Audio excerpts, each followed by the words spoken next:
I think we all face challenges in our lives, and this morning was a challenge for me. Actually, my morning started at 3 o'clock with Isaiah throwing up. And he came into the room, and he knocked on our door. Boom, boom, boom. So, of course, Shannon and I are laying there asleep, and it's like, come in. I'm sick. I'm throwing up. Okay. So we both roll out of bed and go in and help him, and he's definitely throwing up quite a bit, several times. And then he just continued to do that until, well, probably still. When I came home at 5, he was still throwing up.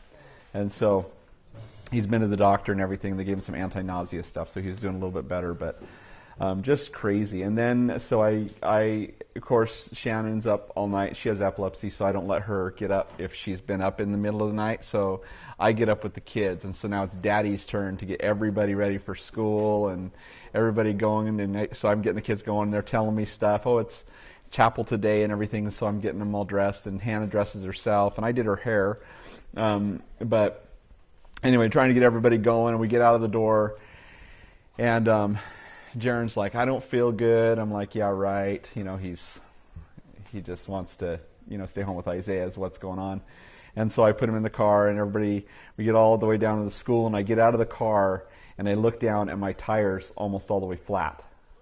And so I get all the kids in, tell the teacher, hey, Isaiah's not going to be there today.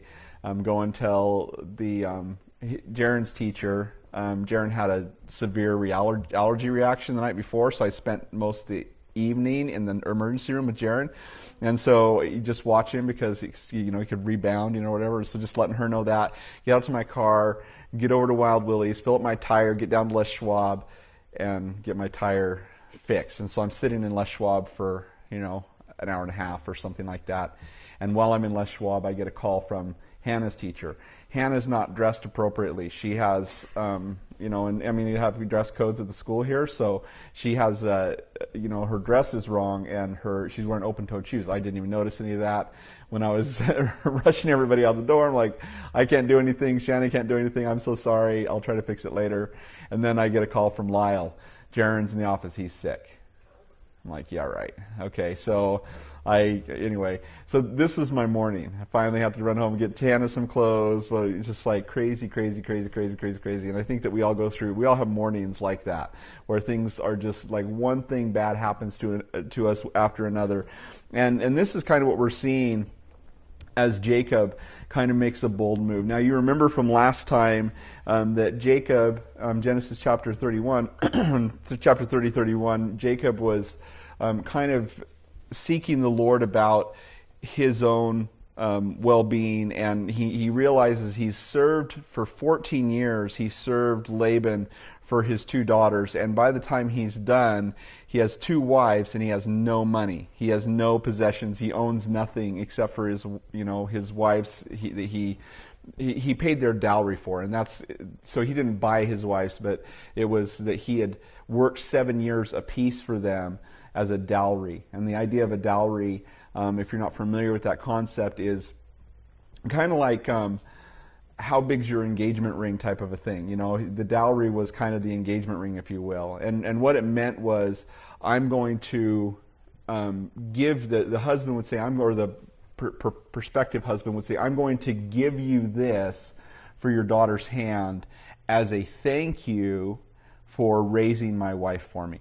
And that was something that would be given to the father of the bride, but it wasn't something that the father of the bride could spend. It was something that he was to keep in case the husband died, and now all of a sudden his daughter's a widow, and also if the husband were to divorce her for some reason, then she could live off of that, what was left for her. And so that's what Jacob did, was worked 14 years, 7 years for each of the women, and giving them that dowry, and yet finding nothing. And so Laban said, hey, surely I should give you some wages. What are your wages?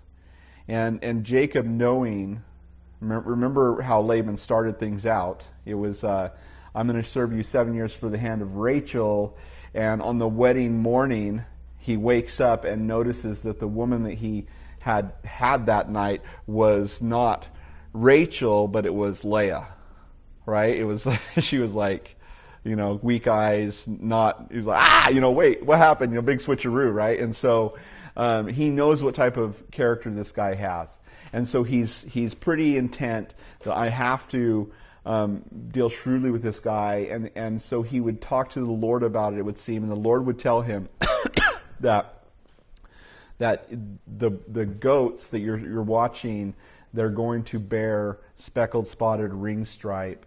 And so he said, hey, I don't want anything from you, but when your goats bear, when the ewes or the females bear young, I will take any ring stripe, speckled or spotted among the flocks, and I will leave all the solid colors, all the regular ones for you, and only take the new, not the ones that are already speckled or ring spotted.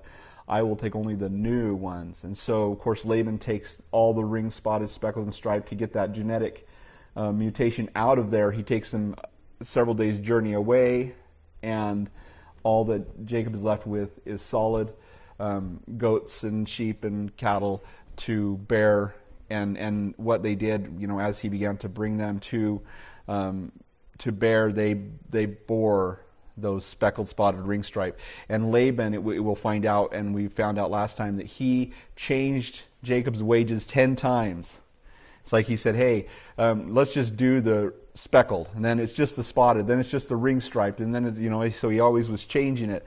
And yet whatever Laban would say, whatever the wages would change to, that's what the Lord would cause the animals to bear, which is it's miraculous, because that's not normal genetics. So the herds grew. Jacob saw that his herds were getting bigger and bigger and bigger, and Laban's were shrinking. And so it was a serious issue. Laban's herds shrinking, Jacob's herds growing, and Laban's sons are beginning to whisper and say, hey, he has taken everything from our father. All of our inheritance is gone and now belongs to Jacob. And when Jacob heard this, he decided, I need to get out of here. I need to get my wives and get my kids and get everybody away from Laban. And that's what they did. They ran off, and on their way out, Rachel stole Laban's household gods, his little idols that he kept in his house. And so, this is where we left off, is verse 20. And it says, and Jacob stole away, unknown to Laban the Syrian, in that he did not tell him that he intended to flee. So he fled with all that he had. He arose and crossed over the river and headed towards the mountains of Gilead. And Laban was told on the third day that Jacob had fled, and he took his brethren with him and pursued him for 7 days' journey, and he overtook him in the mountains of Gilead. And so Jacob has a large company with him. He's trying to get away. Laban had gone the opposite direction, 3 days' journey, and that's when he took off. And so Laban has to really book it. And of course, he's not carrying cattle and little kids with him, so he's able to cover ground pretty fast and catches him in 7 days. Now think of the grace of God in this situation. If you think about Jacob fleeing from Laban, he's able to get away, and Laban catches up to him. When Jacob fled his father's house on his way to Padan Aram, you remember that he stopped in Bethel and slept. His brother Esau easily could have caught him. Remember, Jacob was kind of a smooth man, hung out at home. Esau was the man of the field. And no doubt Esau knew his way to track and to find and to catch his brother. And he easily could have been killed by his brother, who was very, very wroth with anger for him. So just God's grace as God leads him. And God is the one who told him, get away from this place, go back to the land that I've called you to. And so Jacob is obeying God in this too. And it said, verse 24, but God had come to Laban the Syrian in a dream by night and said to him, be careful that you speak to Jacob neither good nor bad. And one thing you have to realize here is that God wouldn't have appeared to Laban to tell him this if Laban didn't have murderous intentions, right? I mean, if Laban was like, hey, I just want to catch up to him and say, hey, goodbye, and I want you to go with my blessing. It wasn't that at all, was it? God showed up because Laban was coming to kill. And this is something that Jacob is facing. And it's interesting because Jacob isn't just facing it on this end. He's fleeing, and this just, that's Jacob. He's a midnight mover. The guy, he packs up and he leaves because, excuse me, he knows that he's in trouble. And that's the way he left his home, and that's the way he left Padan Aram. And now he's going to be facing, he's going away from Laban, who he's offended, and he's heading back where? To Esau, whom he's offended. And so he's like right in the middle of his enemies, if you will. And that's kind of an interesting place to be. So Laban, verse 25, overtook Jacob. Now Jacob had pitched his tent in the mountains, and Laban with his brethren pitched in the mountains of Gilead. And Laban said to Jacob, what have you done, that you have stole away, unknown to me, and carried away my daughters like captives, taken by the sword? That's pretty dramatic. You remember that when Jacob decided that he was going to go, he pulled Leah and Rachel out into the field so that nobody else would overhear, and they talked about it. And they said, what inheritance do we have? Our father has spent all of our money. And what they meant by that was he did not keep the money that Jacob would have earned in those 7 years for their dowry. He spent it.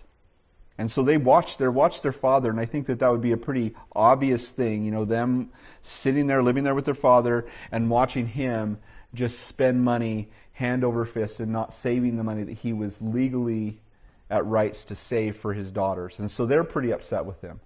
And so and yet Laban sees, isn't it interesting how people always see things from their own benefit? Everybody's perspective is from their own benefit. And it's a pretty difficult thing for us to overcome. It's interesting when people are upset about something, and I've done some mediation in my time, and one person comes to me and they're like, he was so blah, blah, blah, and they tell me is this big drama, and then the other person comes and it's almost like you want to believe both, but that their stories aren't meshing, and then to get them in the same room and notice the toned down version on both sides. It's like not anywhere near it was, and it's crazy to deal with that. But, it's important as Christians, when we talk about the things that are going on, that we represent the facts correctly, and that we don't spread gossip or gossip. And so how do we know what's gossip and what's not gossip? I just want to cover that real quick. Gossip is when you are not part of the problem and you are not part of the solution, and what you're sharing with another person will negatively impact their opinion of the person you're talking about. That's when you know it's gossip. And so we have to be careful as Christians, and we all are guilty of it. Even at times, we all talk about people, and yet sometimes we feel safe to do that. When do we feel safe? Well, we feel safe oftentimes when it's just at home, right? Just, you and your husband, or you and your kids, or you and your daughter on the phone, or you, whatever. And we feel safe when it's that way. And yet, when you look at God's Word, it's interesting to find out that the reason that God had sent the fiery serpents amongst the children of Israel, because they were murmuring in their tents against God's leadership. And that's kind of a dangerous place to be, And I remember one time, my wife and I were having some trouble with a lady. It was at children's ministry there in Calvary, Boise, and we were running the children's ministry. And when you're running a ministry that big, you have a lot of people that you're responsible for. And so we had 700 kids and about 15 teachers that were working with us, and in that whole ministry. And this one lady came in. She was very, very, just a go-getter. She was very, very on top of things and intense, kind of an intense personality, but very, very beneficial, in the things that she was able to do. But my wife and I found ourselves getting irritated about her. And we would go back and forth, and we would talk about her. And pretty soon we were pretty convinced that she wasn't even saved. And it's amazing how quickly you can get there. None of that was true, of course, but being immature and young Christians, we kind of fell prey to the trick of the enemy and started to murmur back and forth. And then we were at a children's ministry barbecue. It was really interesting, and this one lady just sitting there musing. She wasn't even talking to us. She was just kind of talking about what her devotion was about that morning. And she was just talking about how God punished the children of Israel when they were murmuring in their tents. They weren't even out just gossiping in town. They were just in their homes. And Shannon and I looked at each other guilty, and we're like, oh man, we got to stop this, But that's the thing about it. We can easily develop opinions and judge each other's motives. And when Jesus says, "Judge not, lest you be judged," He's not saying don't judge what's obviously sin.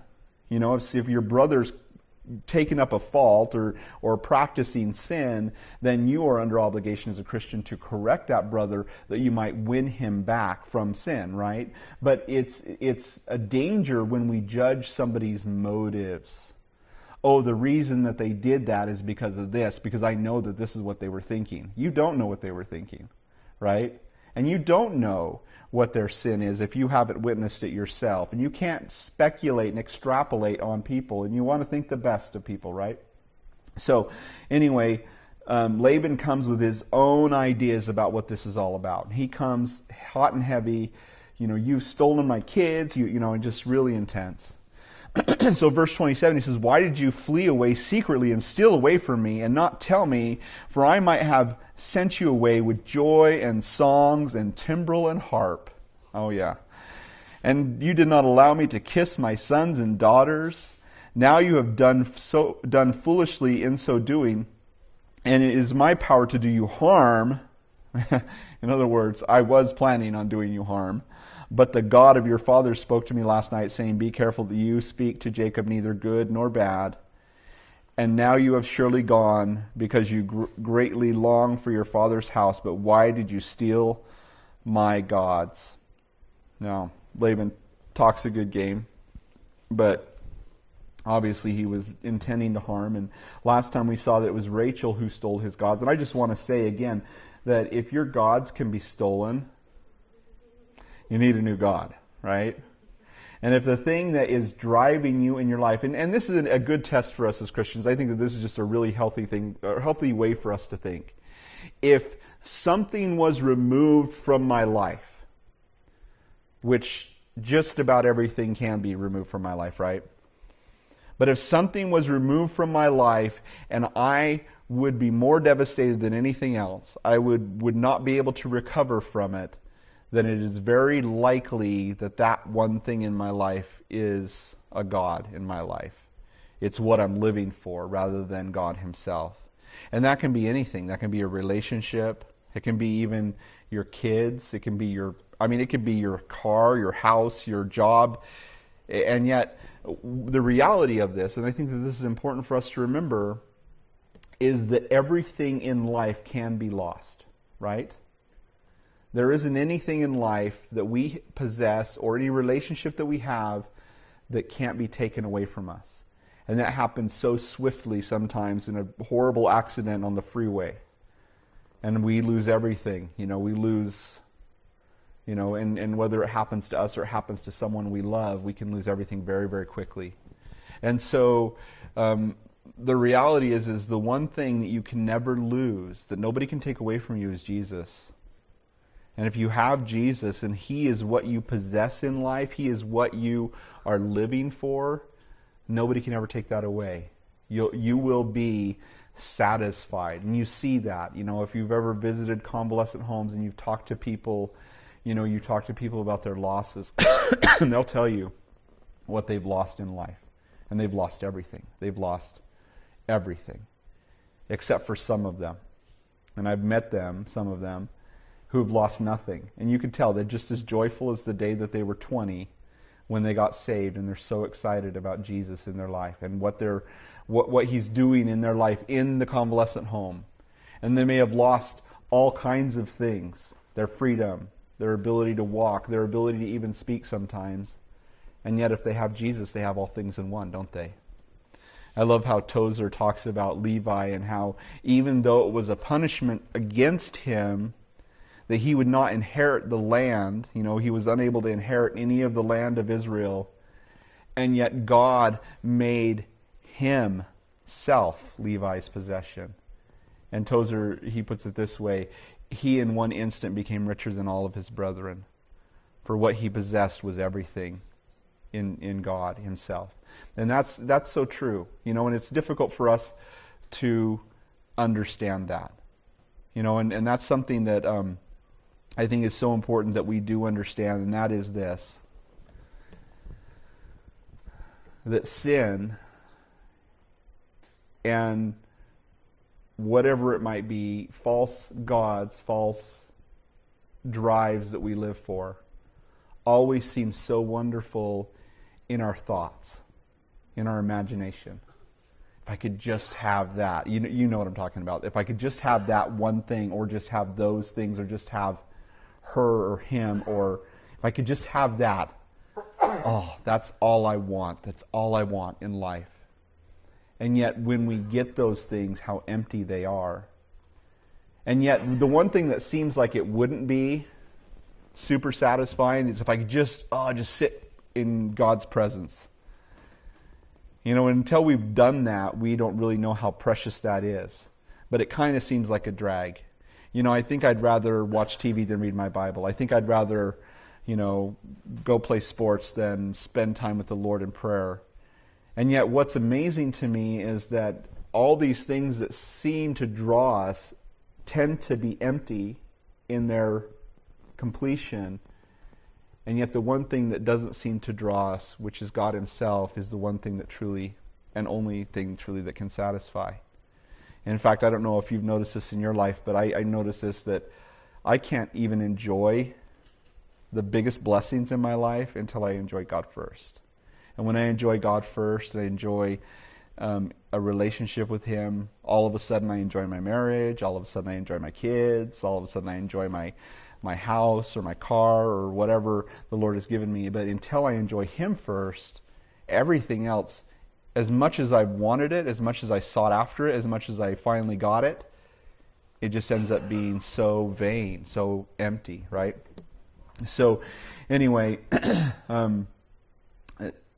Laban he's concerned about these gods, and he feels and believes that these are the source in their culture. He believed that these gods were the source of his foreknowledge, his wealth, his ability to prosper, and that's what people look at gods for.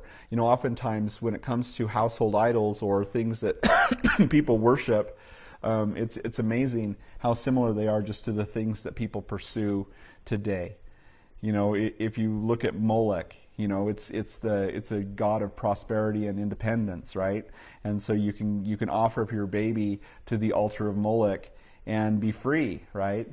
He'll bless you, and you can just leave your baby on this molten altar and you can walk away. And yet it's the same thing as an abortion today. It's the same thing. Maybe it's not as brutal in the face of what we would consider brutal, but it is. It's just as brutal, ultimately. And it's just as selfish, ultimately. And yet, even that God can forgive. And God loves, he loves the opportunity to forgive a woman who's been through that. But, there's that. And then there's just so many other gods of pleasure, Diana or Aphrodite, and people go after that, and gods of wealth and gods of whatever it is you want. There was a god for it. And today we just call it what it is. But he kind of depended on these gods. So anyway, verse 31. Then Jacob answered and said to Laban, because I was afraid. I love how honest Jacob is in this whole scene. Because I was afraid, for I said, perhaps you would take your daughters from me by force. With whomever you find your gods, do not let him live. In the presence of our brethren, identify what I have of yours and take it with you. For Jacob did not know Rachel had stole them. Amazing how blind we become when we're in love. We don't see. It's awesome in some ways, because if you're really in love with somebody, you don't see their faults. But sometimes when you're in love with somebody, you don't see people for who they really are too. It's blinding. And so he kind of felt that way about Rachel, didn't realize what she was capable of. And Laban went into Jacob's tent, into Leah's tent, and into the two maids' tents, but he did not find them. Then he went out of Leah's tent and entered Rachel's tent. Now Rachel had taken the household idols, put them in a camel's saddle, and sat on them. And Laban searched all about the tent, but did not find them. And so, in the Code of Hammurabi, which is an ancient law, it states that if someone steals somebody's teraphim or their household idols, it was could be penalized by death. And so it's a pretty serious penalty. And yet again, if somebody can steal your God, you just need to find a new God. But if you think about it, many people, even in our culture, live for something other than God, and that's kind of where he's at. He's willing to find those and kill whoever has them. Verse 35, it says, "And she said to her father, Let it not displease my Lord, that I cannot rise before you, for I am the manner of women. The manner of women is with me." And he searched but did not find the household idols. So, sorry, Dad, it's that time of the month, is basically what she's saying. I can't get up. So he respects that. And I wonder if Laban would have said anything if he found it in his daughter's tents. Or maybe blame Jacob for it. Maybe he wasn't really wanting to find it amongst Rachel's things. It's hard to say. Then Jacob was angry and rebuked Laban, verse 36. And Jacob answered and said to Laban, "What is my trespass? What is my sin? You have so hotly pursued me. Although you have searched all my things, what part of your household things have you found? Set it here before me, or my brethren and your brethren, that they may judge between us both." I was telling that Jacob had carefully, as he's worked for Laban and as he left Laban's stuff, how careful he was not to take anything that belonged to Laban. I mean, of course, he didn't realize Rachel had done what she'd done. But he's willing to say, search everything, look everywhere. I haven't taken anything from you. And I think that this shows how much Jacob was trusting in the Lord. And it's amazing to me how often we're willing to take something that doesn't belong to us or isn't right for us to take, open ourselves up to things that are not lawfully ours. And really what it comes down to, what it boils down to when we do that is that we don't trust God. We think we have to take something in order. It's almost as though we believe the lie, for God knows that you shall not surely die. And we believe the lie of the enemy that the things that God has said, do not go there, do not do that, do not open yourself up to that, do not take that. And it's almost as though we believe I have to cheat, I have to lie, I have to take what doesn't belong to me in order for me to be happy, in order for me to be fulfilled. And yet the reality is the opposite is true, isn't it? When we take what is not ours, when we pick fruit before it's time, because what's beautiful is God will give us the fruit when it's His timing, when it's right in His eyes. And we sell ourselves so short by taking something before it's time to take it. And it's so painful for us in our lives.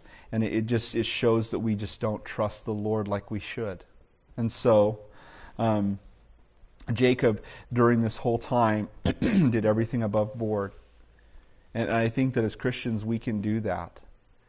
It's amazing. Sometimes we've had people here at the church in the past, when, we're making decisions about building something or doing something. And we've had people say, oh, well, we don't really need to pull a permit for that, or we don't really need to do this for that, or whatever. And yet, as Christians, we should do everything above reproach. And so, to me, it never really bothered me. Oh, it's going to cost way more if we do it that way. Well, you know what? God is the one who provides for us, so it doesn't matter, right? And, when I was a young pastor, I kind of listened to some of these older guys who are like, oh, don't worry about pulling a permit on that. Or don't worry about doing this, or, let's, don't ask, don't tell type of a thing. And, honestly, it's not the way that we should work. And so it's beautiful the last, decade. We just have opened ourselves up and, done whatever the inspectors tell us to do and tried to do things better than we were asked to do. Because I know that in the end, God is going to bless that, right? And so to trust Him and not try to skirt the system or, cheat here or pinch there or, or whatever. And Jacob, it would seem, was very careful to do everything above board. And Laban really could say nothing about it. And that's the beautiful thing. So verse 38, it says, "These 20 years I have been with you. Your ewes and your female goats have not miscarried their young, and I have not eaten the rams of your flock. That which was torn by beasts I did not bring to you. I bore the loss of it. You required it from my hand, whether stolen by day or stolen by night. There I was. In the day the drought have consumed me, and the frost by night. My sleep departed from my eyes. Thus I have been in your house 20 years. I have served you 14 years for your 2 daughters and 6 years for your flock, and you have changed my wages 10 times. So Jacob now feels much more bold to just lay it all out before him and say, hey, you have been the one who has been tricky. You have been the one who has been dishonest. And even when it shouldn't have been my expense, if something bad happened on my watch, I covered it. And I love that attitude, and I think that God honors that. And obviously God did, because Jacob is walking away with the wealth of the family, and Laban is left with little.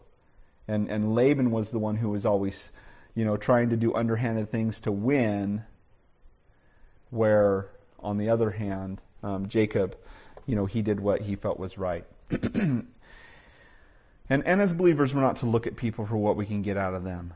We're to look towards God for our provision. What is God going to do? He's going to take care of me. And if I have to be taken advantage of, then I'm going to trust God. And yet, as far as it depends upon me, I'm going to do the right thing.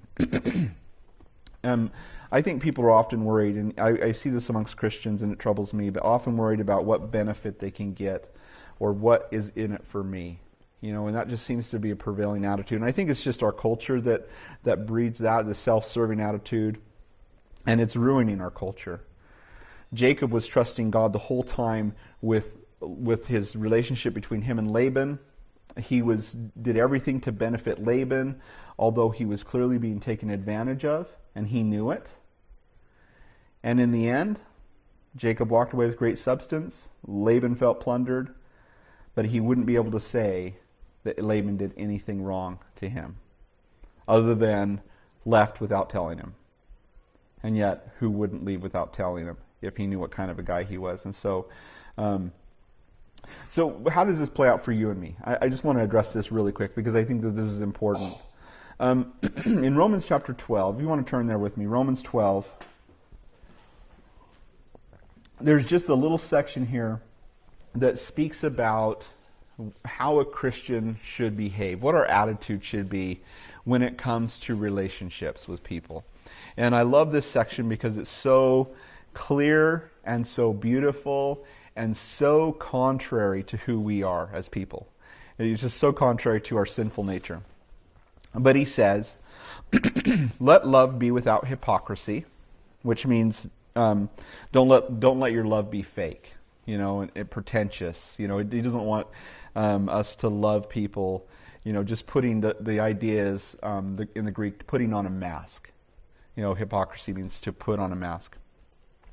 He says, abhor what is evil, cling to what is good, be kindly affectionate to one another with brotherly love, in honor giving preference to one another. I had a friend tell me one time that when anybody said something to him, if he felt maybe it was a little bit on the edge, passive aggressive or something like that, he just took it the best possible way. If you could take it, even if you had to twist it a little bit, he would take it as a compliment, or he'd take it as a whatever. And he says that way, if they didn't mean any harm by it, then, no harm, no foul. If they did, then they'll be irritated.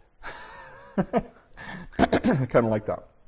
He says, just giving preference to one another, not lagging in diligence, fervent in spirit, serving the Lord, rejoicing in hope, patient in tribulation, continuing steadfast in prayer. So this is just Christian, this is our Christian attitude. Distributing to the needs of the saints, given to hospitality. And this is where it gets dicey. Bless those who persecute you. Bless and do not curse. Rejoice with those who rejoice. Weep with those who weep. I just want to address that real quick. Rejoice with those who rejoice. How easy is that? Your best friend just got a new car. Beautiful, shiny thing. Oh, I'm so happy for you. No, usually our normal instinct is to be like, well, how are they going to pay the payments on that? That's kind of ridiculous. They don't need a car like, we just get jealous, right? And we start saying passive-aggressive, stupid stuff. Rejoice when something good happens for another person. This verse was revolutionary to me.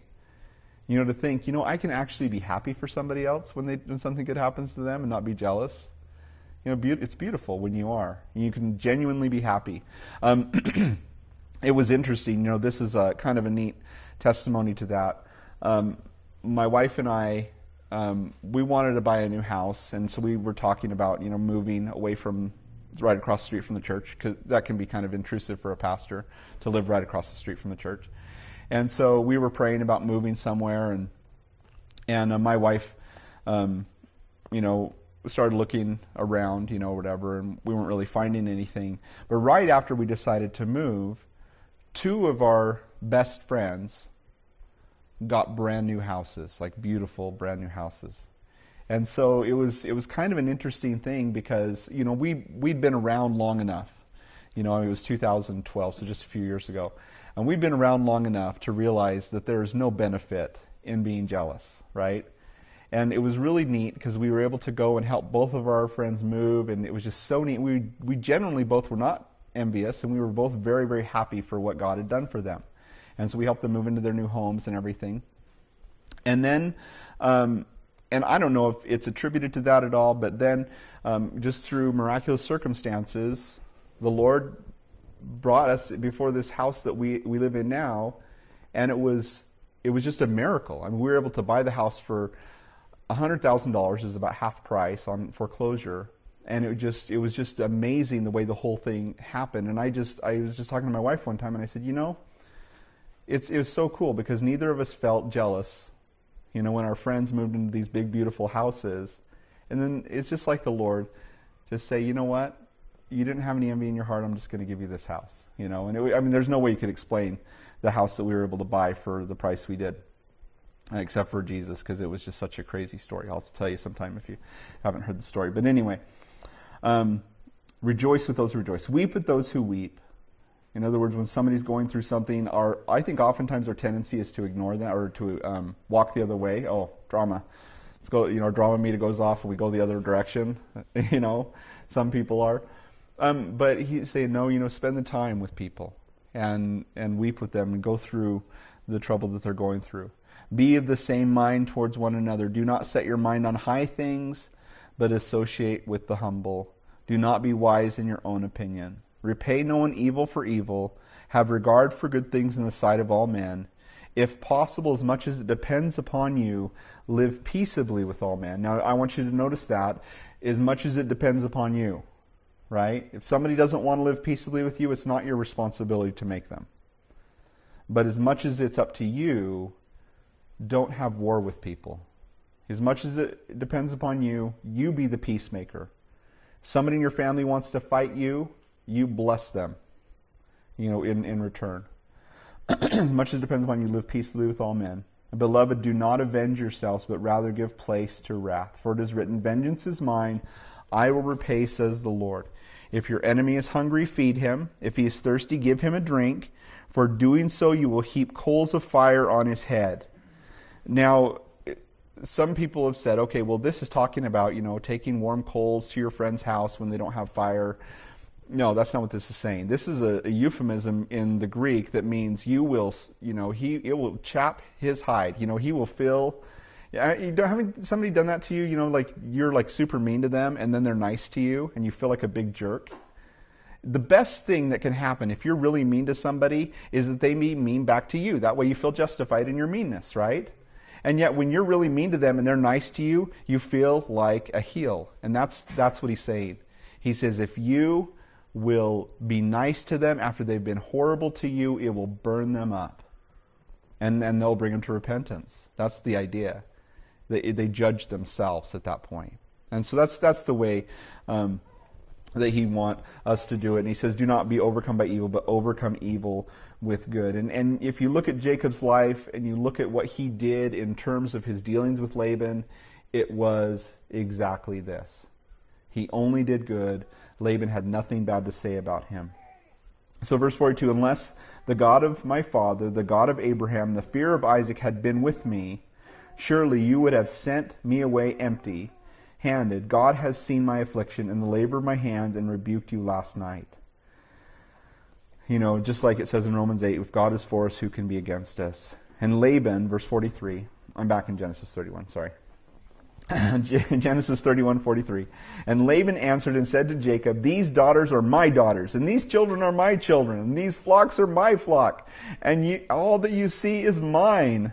But what can I do this day to these my daughters, or to the children whom they have borne?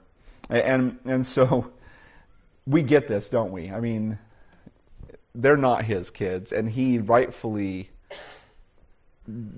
earned these. Jacob rightfully earned all that he has here. And he gave dowries, and he did all that was required of him. He did everything above board. But we're not listening to the voice of reason. We're listening to the voice of grandparent. Are we not? And I mean, I have been stared down by the angriest grandparents in my life because God, not me, God had called people away to plant churches or to go to the mission field or whatever. And on several occasions, I can remember grandparents looking at me like, this is your fault. You know, I mean, it's like their eyes were flaming, looking at me like, you are the enemy. And I'm like, I'm just as sad as everybody else that they're going. But praise the Lord that they're going because they're answering God's call. But they're mad at me because I guess I'm the human leader in the church or something like that. And so it must be my fault, you know. It's just so bizarre. But I get it because, I mean, it's one thing, you know, your kids, you have all the responsibility and the struggle raising kids. Even though you love them, it's almost you can't enjoy the love that you have for your kids because you're responsible for their behavior, right? I mean, you know what I'm talking about? When you're a grandparent, you can enjoy all the love and you don't have to worry about the behavior. You just, you know, they just send them home to let mom and dad deal with their behavior and spoil the tar out of them when they're at your house because you're grandparents, you know, and you can enjoy grandkids. And so it's difficult. I can understand Laban's frustration and anger here. So, I kind of feel bad for the old guy a little bit. Verse 44, now therefore come, let us make a covenant, you and I, and let it be a witness between you and me. So Jacob took a stone and set it up as a pillar. And Jacob said to his brethren, gather stones. And they took stones and made a heap. And they ate there on the heap. And Laban called it Jegar Shahadutha, something. Shahadutha. But Jacob called it Gilead. And Laban said, this heap is a witness between you and me this day. Therefore its name was called Gilead. And it means heap of witnesses, the idea. Also Mizpah, because he said, may the Lord watch between you and me when we are absent one from another. So they make this covenant with each other, and they will no longer, the covenant is, we will no longer cross this boundary to harm one another. And that's the idea. Mizpah, you know, and it's funny, when I was a teenager, I remember my sister getting a little, it was like a heart, and it was two pieces mixed together, and they called it a Mizpah, and on it was this verse, may the Lord watch between you and me when we're absent one from another, and you're supposed to give it to your best friend when they're moving away, and then you always love each other, and yet this is a curse. It's not a blessing. It's like, God's going to watch you and he's going to watch me. And if we double cross each other or somebody crosses over this line to hurt each other, then God's going to get you. That's what this is talking about. It's not, you know, this, you know, cute. I mean, I suppose there's no harm in it, but, you know, it's kind of funny. So this is what the curse is. Verse 50, he says, if you afflict my daughters, or you take other wives besides my daughters, although no man is with us, see, God is witness between you and me. So basically, when you're not watching, when nobody's watching you, God is watching you, right? God is going to get you if you break this covenant. And, of course, for him, he's like, I don't want you going off and marrying a bunch of women and just leaving my daughters when they get older and you're after some young, whatever. I don't want you to do that. So he's basically making him make this covenant. Then Laban said to Jacob, here is this heap, and here is this pillar, which I have placed between you and me. This heap is a witness, and this pillar is a witness, that I will not pass beyond this heap to you, and you will not pass beyond this heap and this pillar to me for harm. Interesting agreement, Not that they can't come visit each other, but there's impunity if they do. I'm not coming to kill you in the middle of the night, and you're not going to come and kill me in the middle of the night, or steal more gods, or something like that. Verse 35, or 53 rather, the God of Abraham, the God of Nahor, the God of their father, judge between us. And Jacob swore by the fear of his father Isaac. Then Jacob offered a sacrifice on the mountain and called his brethren to eat bread. And they ate bread and stayed all night on the mountain. And early in the morning Laban rose and kissed his sons and daughters and blessed them. Then Laban departed and returned to his place. And so this again, Grandpa coming against the will of God, and you have to remember that it was God who told Jacob to leave. It wasn't, Jacob's idea necessarily. Although he probably thought it was a good idea to leave, God specifically told him, take your wives, your sons, and your possessions and get out of this place and go back home. And so, of course, here's Laban being very upset about that. And I don't know, we don't have enough time to get into chapter 32. I had high ambitions that we were going to get through that. That just means I have notes for next week. So